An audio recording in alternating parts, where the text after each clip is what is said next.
Hi everybody, it's Stephanie. Halloween is almost here, so today I am making a terrifyingly delicious King Boo cake. This video is in partnership with Nintendo, and we thought it would be fun to give you all a behind-the-scenes look at how it was made. So every year in October, my family and I, we always get our Halloween games back out.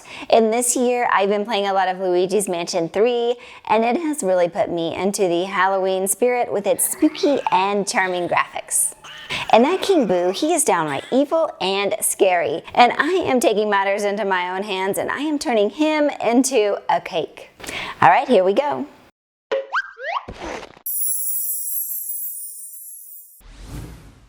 Luigi's Mansion 3 takes place in a spooky hotel named The Last Resort. And when Luigi walks through the door, he's greeted with a red carpet. So I wanted to give my cake that same feel, so I'm covering my board with red fondant, and I'm giving it a similar pattern and details to match the carpet as close as I can. The king of all boos is basically a sphere shape, which is pretty easy to make out of cake. I'm starting by stacking up vanilla cake with pink sprinkles and chocolate cake, and I filled each layer with cookies and cream buttercream frosting. The shape of King Boo is similar to a regular Boo that we've seen many times in the Mario series. They are round with 2 arms and a tail. The first appearance of Boo was back in 1988 in Super Mario Bros. 3.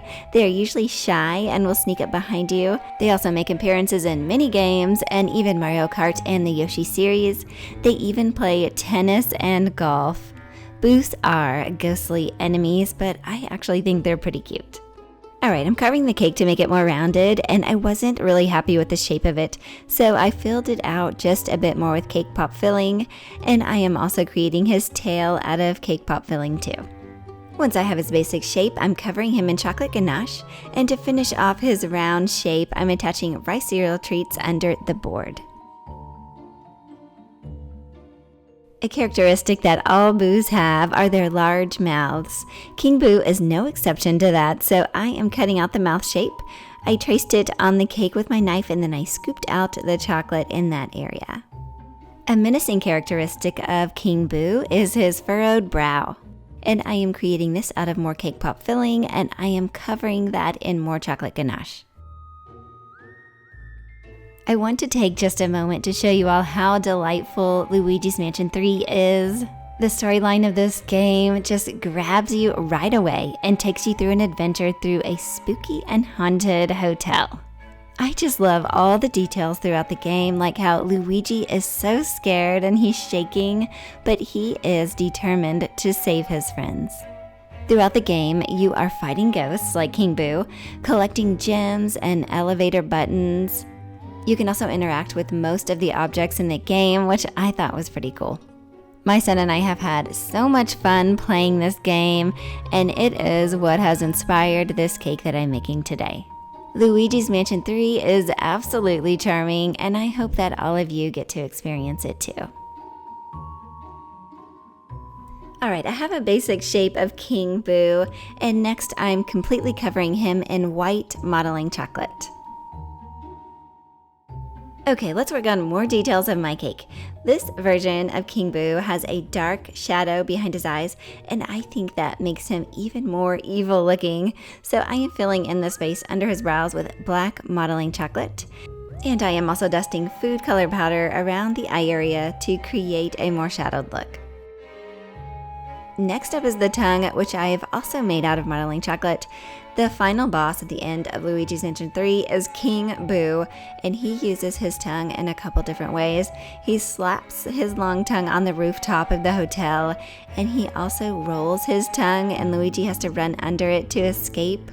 I have not gotten to the final boss part yet, but it sounds pretty scary and difficult.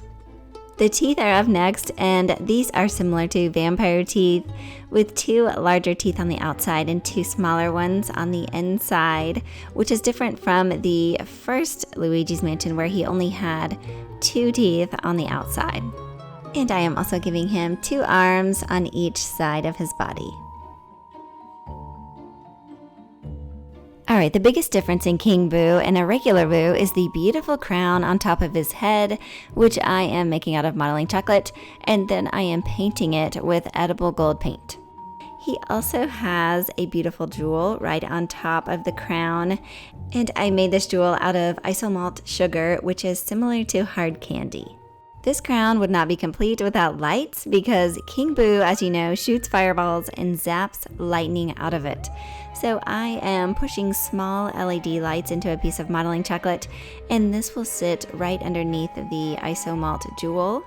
The lights are something used just as a decoration, and you will need to take those off before serving the cake.